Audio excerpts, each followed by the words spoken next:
Pernah nggak sih kalian rilis video baru, terus viewersnya naik, tapi kalian ragu, ini beneran nge-fake atau cuma hoki aja? Nah, hari ini kita bakal bedah tuntas statistika inferensial. Ini senjatanya kalian buat ngubah kayaknya jadi terbukti buat semua proyek multimedia kalian. Oke, ini dia peta perjalanan kita hari ini.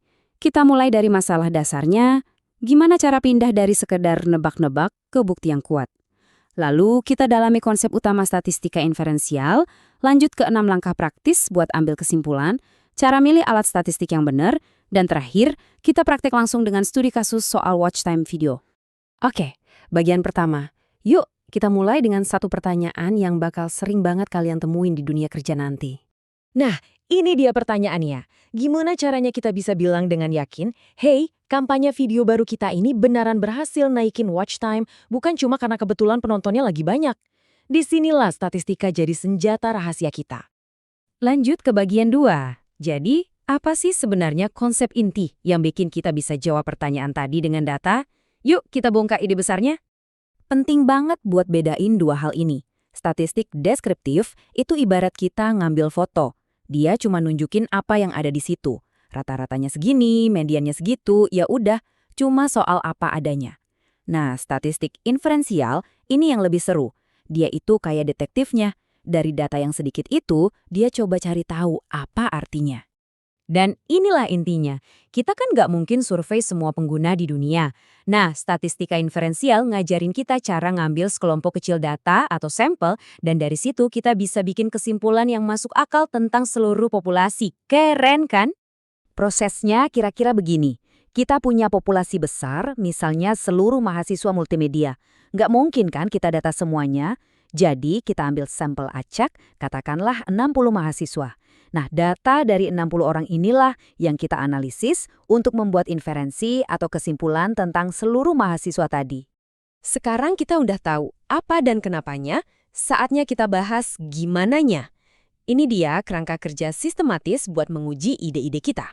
Ini dia resepnya, ada 6 langkah pasti biar pengujian kita nggak ngawur. Anggap aja kayak checklist. Pertama, kita tentuin dulu H0 dan H1. Gampangnya, klaim lama versus dugaan baru. Terus, kita setel tingkat toleransi kesalahan, biasanya sih 0,05. Lanjut, pilih senjata yang pas, mau pakai uji Z, T, atau F. Habis itu, baru deh kita hitung-hitung datanya, dapat angkanya, terus bandingin sama nilai kritis. Dari situ kita bisa ambil keputusan, tolak atau gagal tolak hipotesis 0. Lanjut ke bagian 4. Nah, gimana cara kita ngerjain langkah 3 tadi? Milih uji statistik itu persis kayak milih alat yang pas dari kotak perkakas. Oke, di sini kita milih alatnya. Gampangnya gini. Kalau sampel kalian gede, let's say di atas 30, dan kalian tahu simpangan baku populasinya, kayak di studi kasus kita nanti, pakai uji Z.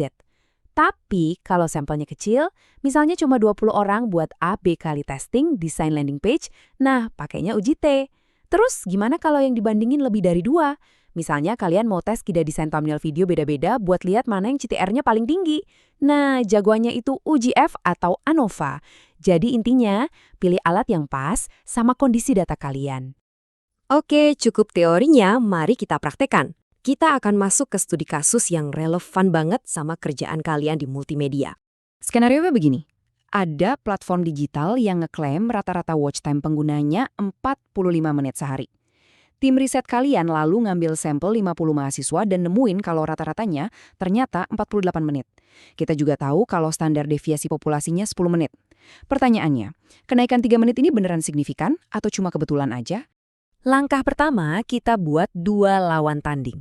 Hipotesis 0 atau H0 bilang, nggak ada bedanya kok, rata-ratanya emang 45 menit. Sementara itu, hipotesis alternatif atau H1 bilang, tunggu dulu, kayaknya rata-ratanya itu bukan 45 menit. Karena sampel kita lebih dari 30 orang, dan kita tahu standar deviasi populasinya, alat yang kita pakai adalah uji Z. Ini dia rumusnya. Jangan pusing dulu ya, kita bedah satu-satu. Oke, kita mulai masukin angka-angkanya. Pertama, X-bar. Ini gampang, cuma rata-rata dari sampel kita, yaitu 48 menit. Berikutnya, mu naught. Ini adalah angka dari klaim awal yang lagi kita uji, yaitu 45 menit. Lalu ada sigma. Ini adalah standar deviasi populasi yang udah kita ketahui dari awal, yaitu 10 menit. Dan yang terakhir, N kecil, yaitu jumlah orang di sampel kita, gampang aja, 50 mahasiswa. Nah, setelah semua angka tadi kita masukin ke rumus dan kita hitung, jeng-jeng, kita dapat angka ini, 2,12. Ini yang kita sebut Z hitung. Terus angka ini diapain? Sekarang, kita bandingin angka kita, si 2,12, sama sebuah nilai batas atau nilai kritis. Untuk tingkat keyakinan 95%, nilai batas itu adalah 1,96. Angka ini tuh kayak garis di pasir. Kalau hasil kita ngelewatin garis ini, artinya ada sesuatu yang signifikan. Dan ternyata 2,12 itu lebih besar dari 1,96. Artinya, dia udah ngelewatin garis batas tadi. Jadi, dengan bukti yang cukup kuat, kita bisa bilang, kita tolak hipotesis 0. Kalau diterjemahin ke bahasa manusia, artinya gini, perbedaan 3 menit itu bukan cuma kebetulan.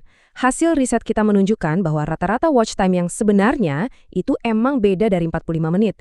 Klaim platform tadi kemungkinan besar salah.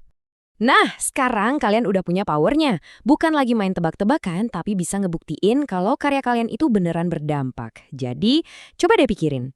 Buat proyek multimedia kalian berikutnya, apa nih yang mau diuji pertama kali? Efek thumbnail baru, pengaruh durasi video ke watch time, atau mungkin jenis musik latar yang beda? Pertanyaannya banyak, dan sekarang kalian punya alat buat nemuin jawabannya.